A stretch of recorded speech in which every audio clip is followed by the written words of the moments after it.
क्या वो मछली खाएगा? मछली को दर्द होता है? और अगर विवेकानंद अगर मछली खाए, ठीक है, तो क्या एक सिद्ध पुरुष मछली खा सकता है?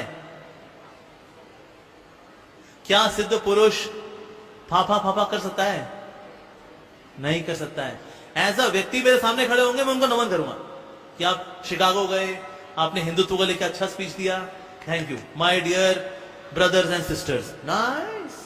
मेरे को यहां से मायापुर जाना है, कहता सब रास्ते गंगा नदी की इसका निकल जाओ तो भी मायापुर, इस तरफ निकल जाओ तो भी मायापुर, उस तरफ निकल जाओ मायापुर, यहां निकल जाओ मायापुर, ऊपर निकल जाओ मायापुर, नीचे निकल जाओ मायापुर, सब रास्ते मायापुर जाते हैं। जो तो मौत तो पौत, जो तो मौत तो पौत। गली भी सेंस नहीं बनाता ना। अभी जिस व्यक्ति को आपने वीडियो पे बोलते हुए देखा, इनका नाम है आशीष अरोड़ा, जो लखनऊ में जन्म लेते हैं, जो कहते हैं कि बचपन से ही उनको आध्यात्मिकता के प्रति रुचि रहा है, जो दिल्ली यूनिवर्सिटी से बीटेक करते हैं और 6 साल नौकरी करने के बाद 2010 में नौकरी छोड़ देते हैं और सडनली स्पिरिचुअलिटी में आ जाते हैं और एक मोटिवेशनल स्पीकर के तौर पे प्रवचन देते हैं और इस्कॉन के साथ जुड़ जाते हैं। यहाँ से उनको अमोघ लीला दास नाम मिलता है और सोशल मीडिया पे इसी नाम से जाने जाते हैं।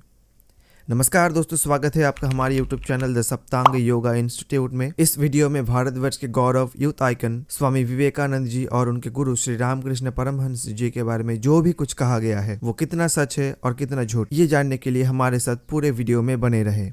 स्वामी विवेकानंद 1863 12 जनवरी कोलकाता में एक सुशिक्षित बंगाली परिवार में जन्म लेते हैं। उनका बचपन का नाम नरेंद्रनाथ दत्त था। पिता कोलकाता हाईकोर्ट में प्रसिद्ध वकील थे और उनके दादाजी जो संस्कृत के विद्वान थे, उन्होंने 25 वर्ष के उम्र में परिवार त्याग दिया और साधु बन गए। उनकी माता भुवनेश्वरी देवी जो धार्मिक विचारों वाली महिला थी। नरेंद्र बचपन से ही अत्यंत बुद्धिमान, नटखट और जिज्ञासा प्रवृत्ति वाले व्यक्ति थे। घर में नियमित पूजा पाठ, पुराण, रामायण, महाभारत आदि के प्रवचन होते रहते थे। परिवार में धार्मिक एवं आध्यात्मिक वातावरण के कारण बालक नरेंद्र के मन में बचपन से ही धर्म और अध्यात्म को लेकर बहुत रुचि आने लगा। तब से उनके मन में ईश्वर को लेकर बहुत जिज्ञासाएं उत्पन्न होते थे और कभी कभी वो ईश्वर को जानने की उत्सुकता में ऐसा प्रश्न पूछते थे कि उनके माता पिता और कथावाचक भी उसका जवाब नहीं दे पाते थे। वो दर्शन, धर्म, इतिहास, सामाजिक विज्ञान, कला और साहित्य जैसे विषय में एक उत्साही छात्र थे। इसके अलावा वेद, उपनिषद, रामायण, महाभारत, पुराणों और अनेक हिंदू शास्त्रों में रुचि रखते थे और इसके साथ भारतीय शास्त्रीय संगीत में भी अच्छी तरह से प्रशिक्षित किया गया था। विलियम हेस्टी लिखते हैं, नरेंद्र वास्तव में एक जीनियस है। मैंने काफी विस्तृत और बड़े इलाकों में यात्रा की है, लेकिन उनके जैसा प्रतिभा वाला एक भी बालक नहीं देखा, यहाँ तक कि जर्मन विश्वविद्यालय के दार्शनिक छात्र में भी नहीं। उस समय श्री रामकृष्ण का नाम और ख्याति चारों तरफ था और ये सुन के नरेंद्र भी उनके पास गए थे। शुरू में नरेंद्र उनको गुरु के रूप में स्वीकार नहीं किया था। बाद में 3-4 वार्तालाप के बाद नरेंद्र ने उन्हें गुरु के रूप में स्वीकार किया। साल 1885 में श्री रामकृष्ण की मृत्यु हो जाता है। उसके बाद नरेंद्र ही बाकी शिष्यों का दायित्व लेते हैं और वराहनगर में रामकृष्ण संघ की स्थापना करते हैं, जो बाद में उसका रामकृष्ण मठ नाम दिया गया। रोमैन रोलैंड, जो नोबेल पुरस्कार से सम्मानित फ्रांसीसी लेखक और नाटककार थे, वो कहते हैं, उनके द्वितीय होने की कल्पना करना भी असंभव है। वे जहाँ भी गए सर्वप्रथम ही रहे। हर कोई उनमें अपने नेता का दिग्दर्शन करता था। वे ईश्वर के प्रतिनिधि थे और सब पर प्रभुत्व प्राप्त कर लेना ही उनकी विशिष्टता थी। हिमालय प्रदेश में एक बार अनजान यात्री उन्हें देखकर रुक गया और आश्चर्यपूर्वक चिल्ला उठा, शिव! ये ऐसा हुआ मानो उस व्यक्ति के आराध्य देव ने अपना नाम उनके माथे पर लिख दिया हो। 25 वर्ष की उम्र में नरेंद्र ने गेरुआ वस्त्र धारण कर लिया और भारत की पैदल यात्रा पर निकल पड़े। उन्होंने आगरा, अयोध्या, वृंदावन, अलवर समेत कई जगहों पर भ्रमण किया।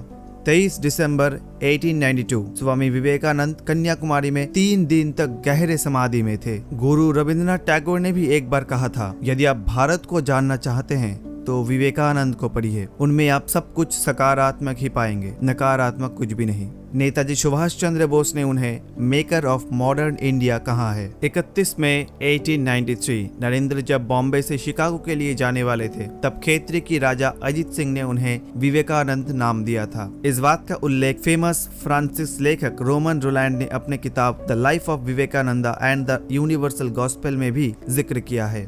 स्वामी जी मछली खाते हैं, मांस खाते हैं, इस बात को बहुत ही गलत तरीके से बोला जा रहा है, जो बिल्कुल गलत है। कैसे गलत है, आइए देखते हैं आगे इस वीडियो में। साल 1893 जब स्वामी जी शिकागो के लिए प्रस्तुति ले रहे थे, तब भारतवर्ष में ब्रिटिश सरकार राज कर रहे थे। बच्चे, बूढ़े, महिलाओं पे अत्याचार, जुल्म, ब्राह्मणों द्वारा अंधविश्वास और कुसंस्कारों से घिरा हुआ था। उस परिस्थिति में स्वामी जी के पास ना ही इतना पैसा था और ना ही कोई अच्छे कपड़े। तब लोगों ने चंदा इकट्ठा करके उनको भारत के ओर से प्रतिनिधित्व करने के लिए शिकागो भेजा। शिकागो एक बहुत ही ठंड देश है। वो जब शिकागो पहुंचे, उनके पास ना रहने की जगह था और ना खाने का ठिकाना और ना ही उस कनकनाती ठंड से बचने के लिए पर्याप्त कपड़े। शिकागो एक महंगा शहर था। वहाँ उनको भिक्षा मांग के खाना पड़ा था और भिक्षा के लिए लोगों के घर जाते थे तो उनके कपड़े को देख के डाकू समझ के उनको भगा देते थे और लड़के उनको देख के उनका मजाक उड़ाते थे। उनको बहुत कठिनाइयों का सामना करना पड़ा था, परंतु वो फिर भी हार नहीं माने। सम्मेलन में बहुत प्रयास किया गया कि उनको बोलने का मौका ना मिले, क्योंकि तब हमारा देश अंग्रेजों का गुलाम था। वो लोग भारतीयों को पसंद नहीं करते थे, छोटी नजर से देखते थे। बड़ी मुश्किल से एक अंग्रेजी प्रोफेसर के मदद से बोलने का मौका मिला। और जब स्वामी जी अपना स्पीच शुरू करते हैं, sisters and brothers of America, इस शब्द को सुन के उस हॉल में तालियों की गूंज 2 मिनट तक बजती रही। उस सेशन के बाद वहाँ के लोग उनसे प्रभावित होने लगे, अपने घर बुलाने लगे। अब वहाँ से ये बात फैलने लगा कि स्वामी जी मछली खा रहे हैं, मांस खा रहे हैं। ये कैसे साधु है? एक साधु कैसे मछली खा सकते हैं? विवेकानंद को भी भारत के एक गुरु से टिप्पणी सुनने को मिलता है, तुम मांस क्यों खाते हो? तो इसमें स्वामी जी कहते हैं, देखिए, मैं पूरे अमेरिका में घोड़े और गाड़ी में यात्रा कर रहा हूँ। पूरे संयुक्त राज्य अमेरिका में आध्यात्मिकता पर बहुत शक्तिशाली व्याख्यान दे रहा हूँ। मेरे पास कोई रसोइया नहीं है, मेरे पास सब्जियां नहीं है, और अगर मैं किसी रेस्तोरां में जाता हूँ तो वहाँ के लोग मुझे काला आदमी देख के बाहर निकाल देते हैं। मैं यहाँ आया हूँ भारतवर्ष के विचारों को पूरे विश्व में प्रचार के लिए, भारत के भविष्य के लिए, ना कि अपने मुख के स्वाद के लिए। इसलिए यदि आप इतने ही इच्छुक हैं कि मैं शाकाहारी रहूं, तो मुझे भारत की सब्जियों के साथ एक शाकाहारी रसोइया भेजिए और मैं शाकाहारी बनूंगा। स्वामी विवेकानंद जी का एक बुक है, द कंप्लीट वर्क्स ऑफ स्वामी विवेकानंदा, जिसमें उनके एक शिष्य उनसे मछली और मांस खाने को लेके सवाल पूछते हैं और उसमें स्वामी जी अच्छे से मछली और मांस खाने को बोलते हैं। इस बात को भी बिना समझे गलत तरीके से लोगों को बताया जा रहा है। आइए देखते हैं स्वामी जी क्या कह रहे हैं। शिष्य उनसे पूछते हैं, क्या मछली और मांस खाना उचित है या आवश्यक है?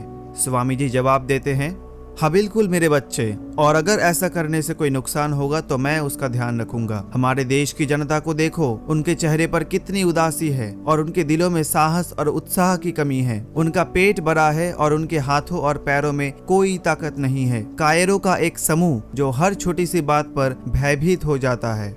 अगर स्वामी जी की इस बात पे थोड़ा सा विचार करें कि वो मछली और मांस खाने को क्यों कह रहे हैं, जिस समय ये बात कर रहे थे, जिस भौगोलिक परिस्थिति में उन्होंने ये बात कहा है, तब हमारा देश अंग्रेजों का गुलाम था। चारों तरफ अत्याचार, जुल्म हो रही थी। अंधविश्वास और कुसंस्कारों से भयभीत देशवासी को जगाने के लिए अगर इस जुल्म और अत्याचार से बचना है तो अच्छे से खाओ मछली मांस, अपने बाजुओं का ताकत बढ़ाओ अगर उन अंग्रेजों से लड़ना है तो। इसी उद्देश्य से स्वामी जी ने ये बात कहा है कि अच्छे से मांस और मछली खाओ, बिल्कुल चिंता मत करो। उसके बाद शिष्य फिर पूछते हैं, लेकिन क्या मछली या मांस मनुष्य में रजस नहीं बढ़ाता? स्वामी जी जवाब देते हैं, यही तो मैं चाहता हूँ कि तुम्हारे पास हो। रजस की अभी सख्त जरूरत है। जिन लोगों को अब आप सत्व गुण से युक्त व्यक्ति मानते हैं, उनमें से 90% से अधिक लोग गहरे तमस में हैं। बस यदि आपको उनमें से 1/16 भाग वास्तव में सात्विक लगता है। अब हम जो चाहते हैं वो राजसिक ऊर्जा का एक विशाल जागरण, क्योंकि पूरा देश तमस के कफन में लिपटा हुआ है। इस भूमि के लोगों को खाना खिलाना और कपड़े पहनाना चाहिए, जागृत किया जाना चाहिए, अधिक पूर्ण रूप से सक्रिय होना चाहिए, अन्यथा वे जड़ हो जाएंगे, पेड़ों और पत्थरों की तरह निष्क्रिय हो जाएंगे। इसलिए मैं कहता हूँ कि बड़ी मात्रा में मछली और मांस खाओ मेरे बेटे। उसके बाद कुछ लोग कह रहे हैं कि स्वामी जी धूम्रपान करते थे। 14 सितंबर 1899 Swami ji Edward Toronto study, जो एक संस्कृत स्कॉलर थे और हिंदुइज्म और बुद्धिज्म के छात्र थे, उनको एक चिट्ठी में लिखते हैं, श्रीमती जॉनसन की राय है किसी भी आध्यात्मिक व्यक्ति को बीमार नहीं होना चाहिए। उन्हें यह भी लगता है कि मेरा धूम्रपान पाप है। जब मैं पहली बार अमेरिका आया तब अगर मैंने पतलून नहीं पहनी तो उन्होंने मेरे साथ बुरा व्यवहार किया। इसके बाद मुझे कलाई बंद और कॉलर पहनने के लिए मजबूर किया गया, अन्यथा वे मुझे नहीं छूते, इत्यादि इत्यादि। अगर मैं उनके द्वारा दी गई चीजें नहीं खाता तो वे मुझे बहुत अजीब समझते। ठीक है, थोड़ी देर के लिए मान लेते हैं कि स्वामी जी धूम्रपान करते थे, तो उनको आप बोल रहे हो कि ये कैसे साधु है जो धूम्रपान करता है। तो उन लोगों से ये प्रश्न रहेगा कि हमारे जो पुराण है, जो शास्त्र है और हमारे गुरुओं से जो सुना है, उसके अनुसार भगवान शिव भांग पीते हैं, धूम्रपान करते हैं और ध्यान में लीन रहते हैं, तो क्या उनको भी आप भगवान नहीं मानते? आशा करता हूँ जो लोग बोलते हैं स्वामी जी धूम्रपान करते थे, उन लोगों के विचार में परिवर्तन आया होगा। उसके बाद कुछ लोग ये बोल रहे हैं कि स्वामी जी ने कहा है कि गीता पढ़ने से अच्छा है आप फुटबॉल खेलो। इस बात को भी गलत तरीके से रिप्रेजेंट किया जा रहा है। उन्होंने ये नहीं कहा कि आप गीता मत पढ़ो, बल्कि वो खुद ईश्वर पे विश्वास रखने को बोलते थे। एक बार स्वामी जी किसी अंग्रेज के घर गए थे, वहाँ बहुत सारी किताबें रखी थी। वहाँ भगवत गीता को सबसे नीचे और बाइबल और बाकी किताबों को सबसे ऊपर रखा था। ये दिखा के स्वामी जी को नीचा दिखा रहे थे, मजाक उड़ा रहे थे। उसके बाद स्वामी जी ने जो जवाब दिया, ये सुन के आप चौकन्ने हो जाएंगे। उन्होंने कहा कि हाँ, आपने बिल्कुल सही से किताबों को रखा है। भगवत गीता को सबसे नीचे होना चाहिए, क्योंकि वो सारे धर्म ग्रंथों का फाउंडेशन है। अगर उसको हटा देंगे तो सारे किताब नीचे गिर जाएगा। इस स्टोरी से ये समझ सकते हैं कि ना वो भगवत गीता का कोई अपमान करते थे और ना ही वो भगवत गीता के विरुद्ध थे। स्वामी विवेकानंद एक सच्चे भारतीय नागरिक थे, एक सच्चे भारतीय थे। तो उनका भगवत गीता ना पढ़ के फुटबॉल खेलने बोलने का कारण ये था कि पहले अपने आप को सशक्त बनाओ, शारीरिक और मानसिक रूप से, तभी भगवत गीता को समझ पाओगे। एक और कारण था उनका ये बात बोलने के पीछे कि अगर अंग्रेजों से लड़ना है तो अपने आप को मजबूत बनाओ, खेलो, अच्छे से खाओ, तभी इस संग्राम में विजय प्राप्त होगा। ऐसे उच्च विचार रखते थे हमारे स्वामी विवेकानंद जी। उनके बारे में जितना बोले उतना कम है। वो हर समय यूथ जनरेशन को प्रेरित करते रहे, देश को आगे बढ़ाओ, देश के लिए कुछ करो। वो कहते थे उठो, जागो, तब तक नहीं रुको जब तक लक्ष्य को प्राप्त ना कर लो।